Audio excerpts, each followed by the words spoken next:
السلام علیکم۔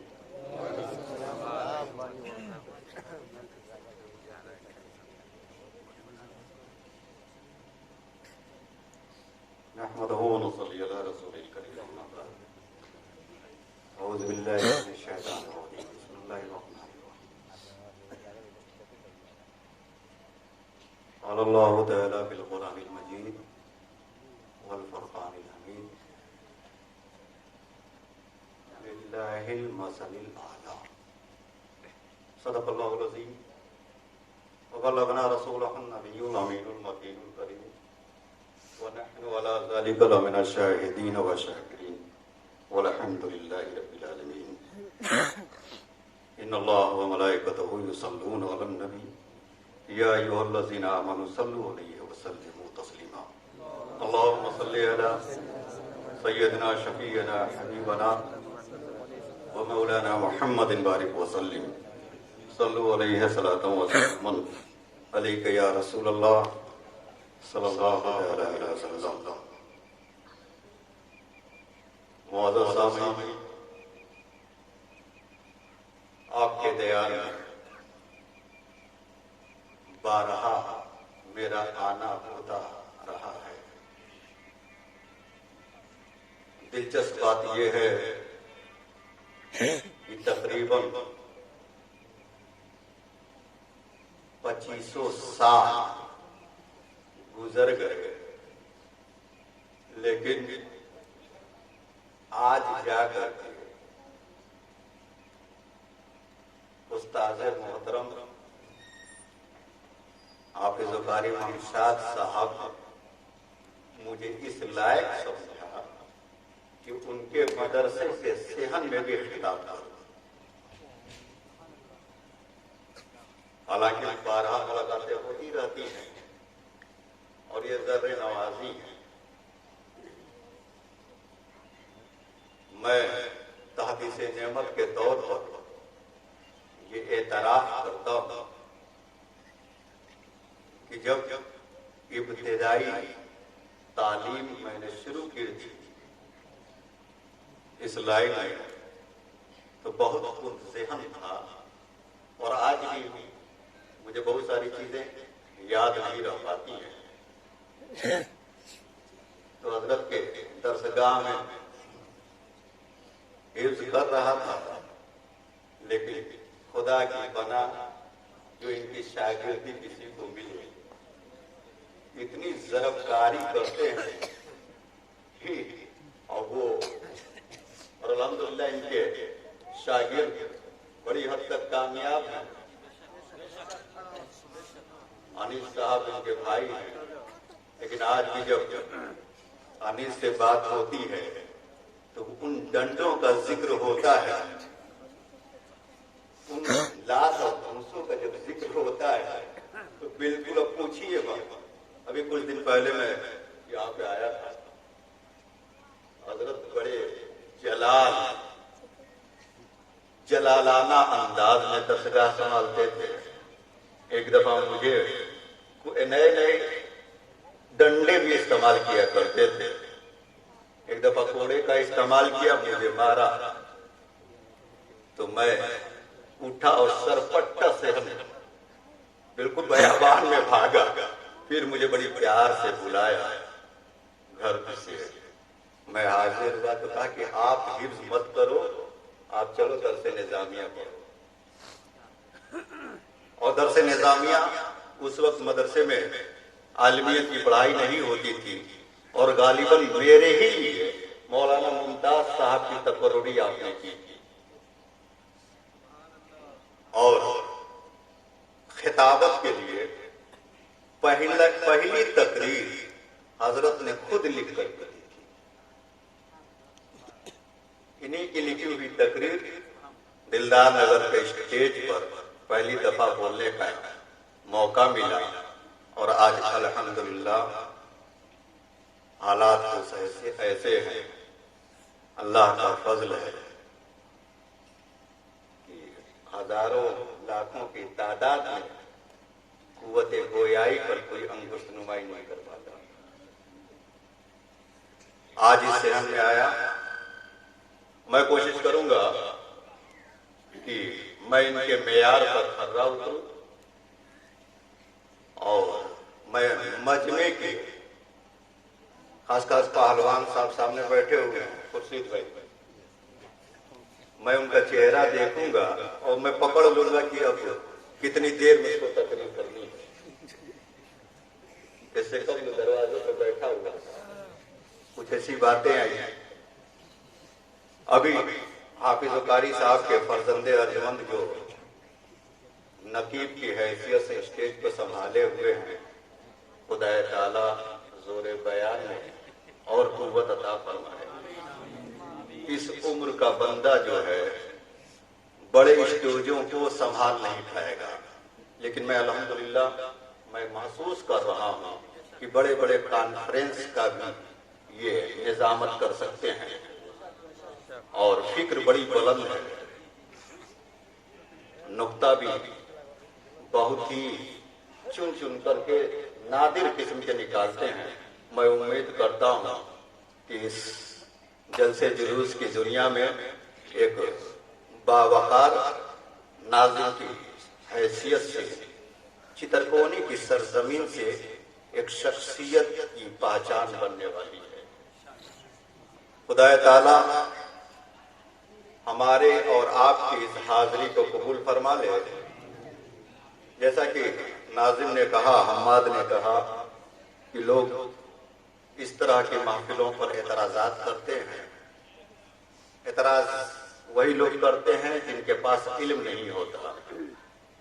ایسی محفلوں میں حضور سرور کائنات صلی اللہ علیہ وسلم کی خود تشریف آوری ہوتی ہے، اور ایسی محفلوں میں ہر کوئی آتا بھی نہیں ہے۔ ایسی محفلوں میں ہر کوئی آتا بھی نہیں ہے۔ یہاں پر آتے وہی لوگ ہیں جن کو بلایا جاتا ہے۔ اور نعتیہ کلام جیسا کہ سہیل صاحب سے آپ نے سنا، اختر صاحب کی سریلی آواز بھی آپ نے سماعت کی، ایسی پرکشش نعت ہو اور سرور کائنات صلی اللہ علیہ وسلم محظوظ نہ ہو، یہ گوارا ہی نہیں ہے۔ یہ شان رسالت کے منافی ہے کہ کوئی حضور علیہ السلام کی عقیدت میں نعت پڑھے اور آقا علیہ السلام کی نظر محبت نہ ہو۔ یہ تو کانفرنس ہے، یہ تو اجلاس ہے، اس میں کثیر تعداد میں لوگ چترکونی کے بیٹھے ہوئے ہیں۔ ایک بندہ تھا جسے دنیا بوسیری کے نام سے جانتی اور پہچانتی ہے، 15 سال سے بستر علالت پر ہیں، 15 سال سے بستر علالت پر ہے، فالج کا شکار ہو چکے ہیں، بستر سے اٹھ نہیں پاتے۔ انہوں نے سوچا کہ کیوں نہ پیغمبر آخر الزمان کے لیے ایک قصیدہ لکھا جائے۔ وہ قصیدہ لکھ کر کے جب تیار ہوا اور سیدنا حضور اکرم صلی اللہ علیہ وسلم کی بارگاہ میں وہ قصیدہ سناتے آغوش، نیند کے آغوش میں چلے گئے۔ اتنے میں ان کا نیند لگنا تھا اور ادھر سرور کائنات کا آنا تھا۔ ادھر نیند لگی اور ادھر سرور کائنات آئے اور کہا کہ بوسیری ذرا وہ قصیدہ مجھے پھر سے سنا دو۔ اور حضرت بوسیری رحمت اللہ علیہ خواب میں، یاد رکھیں اگر کسی نے خواب میں حضور کو دیکھا تو اس نے حضور کو ہی دیکھا۔ اور علماء فرماتے ہیں کہ جس کو خواب میں حضور علیہ السلام اپنی زیارت سے مشرف فرماتے ان قریب وہ جاگتی آنکھوں سے حضور کو دیکھے گا۔ بوسیری رحمت اللہ علیہ نے قصیدہ محمدیہ سنایا، سناتے گئے اور حضور علیہ السلام نے ہم اور آپ خوش ہو کر کے اپنی محبتوں کا اظہار ان چند ٹکوں سے کرتے ہیں۔ حضور علیہ السلام بھی محظوظ جب ہوتے ہیں نا تو وہ بھی اپنے عاشقوں کو نوازتے ہیں۔ حضور علیہ السلام نے بوسیری رحمت اللہ علیہ کے قصائد کو سنتے سنتے مسرور ہو کر کے خوش ہو کر کے اپنی چادر اٹھا کر کے دے دی، اپنی چادر دے دی اور دست شفقت حضرت بوصیری رحمت اللہ علیہ کے جسم پر پھیرا۔ 15 سال سے علالت میں مبتلا ہے، بیمار ہیں، اٹھ نہیں پائے ہیں۔ صبح ہوئی تو کیا دیکھا کہ سامنے نبی کریم صلی اللہ علیہ وسلم کی عطا کردہ چادر مبارک ہے۔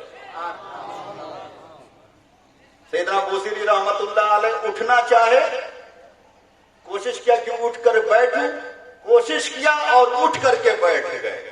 15 سال سے بستر سے اٹھ نہیں پائے ہیں، مگر کوشش کیا اٹھنا تو اٹھ کر کے بیٹھ گئے۔ جب بیٹھ گئے تو سوچا کہ چلوں، پاؤں کو لٹکایا، زمین پر پاؤں پڑے، اٹھنا چاہا اٹھ گئے، کھڑے ہو گئے، چلنا چاہا چلنے لگے، اور شوق بیدار ہوا کہ یقین محکم ہو جائے۔ اسی شوق میں وہ اپنے گھر سے نکلے، بازار کی طرف چلنے لگے۔ بازار کی طرف چلنے لگے تو ایک بندے نے آواز دیا، بوصیری۔ ایک بندہ آواز دیتا ہے، بوصیری۔ پلٹ کر کے دیکھا کون آواز دے رہا ہے، دیکھا تو ایک مجذوب ہے جو مجھ کو آواز دے رہا ہے۔ بوصیری رحمت اللہ علیہ نے کہا کہ فرمائیے، تو انہوں نے کہا، اس مجذوب نے کہا، بوصیری رات والا قصیدہ مجھے بھی سنا دے، رات والا قصیدہ مجھے بھی سنا دے۔ ابھی کسی کو معلوم نہیں ہے نا، خواب کی بات ہے نا، خواب کی بات ہے، مگر اس مجذوب نے کہا کہ وہ رات والا قصیدہ مجھے بھی سنا دے۔ حضرت بوصیری فرمائے کہ وہ تو میرے خواب کی بات تھی، وہ میرے اور آقا کے بیچ کی بات تھی، آپ کو کیسے معلوم ہوا؟ اس مجذوب نے کہا، بوصیری قسم واللہ جب آپ سے نبی کریم صلی اللہ علیہ وسلم قصیدہ بردہ شریف سن رہے تھے، قصیدہ محمدیہ سن رہے تھے، تو بغل میں کھڑا میں بھی اس قصیدے کو سن رہا ہوں، اس قصیدے کو میں بھی سن رہا تھا۔ تو آپ نے دیکھا، تو ہم تو اس مجمع میں حضور کی تعریف کر رہے ہیں، تو بھلا حضور علیہ السلام محظوظ نہ ہوتے ہوں گے؟ آقا علیہ السلام کی نظروں سے ہم اور آپ چھپیں گے؟ میرا یقین محکم ہے کہ حضور علیہ السلام محظوظ فرما رہے ہیں، دیکھ رہے ہیں کہ محفل میں کون کون آیا ہے اور کس نیت سے آیا ہے۔ ارے یہ تو سیدنا حضور اکرم صلی اللہ علیہ وسلم کی بات تھی۔ اب آ جائیے، مجھے ایک نقطہ ذہن میں آ رہا ہے۔ خلیفہ بغداد نے حضور اکرم صلی اللہ علیہ وسلم کا میلاد منانے کا اعلان کر دیا۔ خلیفہ بغداد نے اعلان کیا کہ حضور اکرم صلی اللہ علیہ وسلم کی محفل میلاد کا انعقاد محل میں ہونا ہے، اور خبر پھیل گئی کہ بڑے بڑے علماء کبار، بڑے بڑے عالم دین، محدثین، مفسرین کی جلوہ آرائی ہونے والی ہے کثیر تعداد میں۔ اتنے میں لوگوں کا ازدحام، لوگوں کی بھیڑ، اسی میں ایک ماں ہے، ایک بیٹی ہے۔ اس نے سوچا کہ چونکہ بڑے بڑے علماء کرام آ رہے ہیں تو کیوں نہ ہم بھی چلیں، حضور کی سیرت سنیں، حضور کی عظمتوں کے ترانے سنیں، حضور اکرم صلی اللہ علیہ وسلم کی محبت میں کچھ الفاظ سنیں، جملے سنیں۔ اس نیت سے دربار کے قریب پہنچے، دروازہ بند پایا۔ درباری نے کہا کہ یہاں پر صرف خاص لوگوں کی دعوت ہے، خاص لوگ آئیں گے جو بادشاہ کے مقرب ہیں، بادشاہ کے قریبی لوگ ہیں، یا امرا ہیں، رئیسا ہیں۔ وہ ماں اور بیٹی بے چین ہو گئے کہ یہ حضور اکرم صلی اللہ علیہ وسلم کی محفل میں اس طرح کی پابندی، مگر درباری مانتا نہیں ہے۔ بالآخر وہ مجبور ہو کر کے گھروں کی طرف پلٹے، لیکن قصد کیا، ارادہ کیا کہ آج چونکہ ہم نے تحیہ کر لیا ہے کہ حضور اکرم صلی اللہ علیہ وسلم کی عظمتوں کے ترانے سننا تھا، تو موقع تو نہ ملا، تو بیٹی ایسا ہے کہ میں حضور کی سیرت بیان کرتی ہوں اور تم اس سے محظوظ ہونا۔ گھر میں آئی، رات کی تاریکی ہے، رات کی تاریکی ہے، ماں جو ہے حضور صلی اللہ علیہ وسلم کے میلاد کا ذکر کر رہی ہے. اور یاد رکھیے حضور کا ذکر کرنے کے لیے ضروری نہیں ہے کہ آپ عالم و فاضل ہوں, اچھے خطیب ہوں. آپ کو جو واقعات یاد ہیں حضور اکرم یا جو نعتیہ کلام یاد ہے آپ اسی کے ترانے گا لیجئے. یاد رکھیے کہ وہ دلوں کے آبگینہ دیکھتے ہیں, الفاظ نہیں دیکھا جاتا. وہ دربار ایسا ہے وہ لفظوں پر نظر نہیں ہوتی بلکہ دل کے نہا خانے سے آواز نکلی ہے یا فقط صرف کورم آزمائی ہو رہی ہے یہ دیکھا جاتا ہے. ماں حضور اکرم صلی اللہ علیہ وسلم کی سیرت بیان کر رہی ہے اور بیٹی سن رہی ہے. رات ختم ہوتی ہے, ماں نے کہا بیٹی صبح کو روزہ رکھ لیتے ہیں. ماں وضو کرنے گئی, وضو کر کے پلٹ کر کے آئی کہ روزہ رکھنا ہے, سحری کر لینا ہے. اس کے بعد بیٹی جاتی ہے, بیٹی جیسے ہی دروازے کے قریب پہنچی چیخ ماری, ماں کو آواز دی. ماں بے چین ہو کر کے قریب آئی تو کیا دیکھا کہ وہاں پر ایک سفید ریش, ایک نورانی چہرے والا ایک بندہ ہے.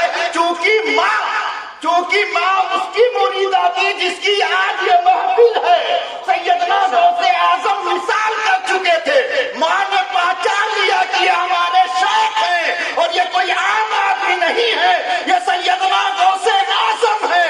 اور وہ ماں دیکھتی ہے کہ سیدنا غوث اعظم میرے چوکھٹوں کو بوسہ دے رہے ہیں, ہاتھوں سے مس کر کے اپنے لبوں کو اپنے ہاتھوں کو بوسہ دے رہے ہیں. اس مریدہ نے پوچھا شیخ آپ کو وصال کیے ہوئے زمانہ گزر گیا, آج آپ کی زیارت ہوئی, آپ میرے غریب خانے کے مہمان ہوئے اور آپ کا یہ ماجرا کیا ہے, آپ اس قدر بوسہ دے رہے میری چوکھٹ کو. تو سیدنا غوث اعظم نے فرمایا کہ بات یہ ہے کہ خود ابھی سرور کائنات صلی اللہ علیہ وسلم کا یہاں پر آنا ہوا اور آقا علیہ السلام تیرے گھر پر آئے اور ابھی رخصت ہوئے ہیں. میں تیرے چوکھٹ کو بوسہ نہیں دے رہا, میں نے دیکھا کہ تیرے چوکھٹ پر, تیرے گھر کی دیوار پر حضور اکرم صلی اللہ علیہ وسلم نے اپنا دست مبارک رکھا ہے. میں اس نسبت کا خیال کرتا تیرے گھر کا بوسہ دے رہا ہوں. تکبیر, نعرہ رسالت, نعرہ رسالت, جشن عید میلاد النبی, جشن غوث العلا کانفرنس, نعرہ تکبیر, نعرہ رسالت. سیدنا غوث اعظم رضی اللہ تعالیٰ عنہ, مجھے یقین ہے کہ آج کی اس مجلس میں سیدنا غوث اعظم رضی اللہ تعالیٰ عنہ بھی ہوں گے. روحانی طور پر یا تو اجابات اٹھا دیے جاتے ہیں یا اللہ کا معاملہ ہے, اور یا بنفس نفیس خود موجود ہوتے ہیں.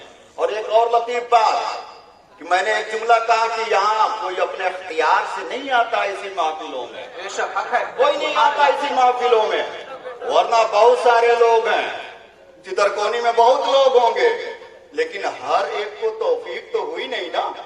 اور چونکہ یہ غوث پاک کی محفل ہے اور غوث پاک کی محفل ہے, مولانا عبد الرحمان جامی رحمت اللہ علیہ فرماتے ہیں کہ سیدنا غوث اعظم کا ایک مرید ہے, جمعے کے دن سیدنا غوث اعظم کے ساتھ مسجد میں جا رہا ہے جمعہ پڑھنے کے لیے ساتھ میں ہے.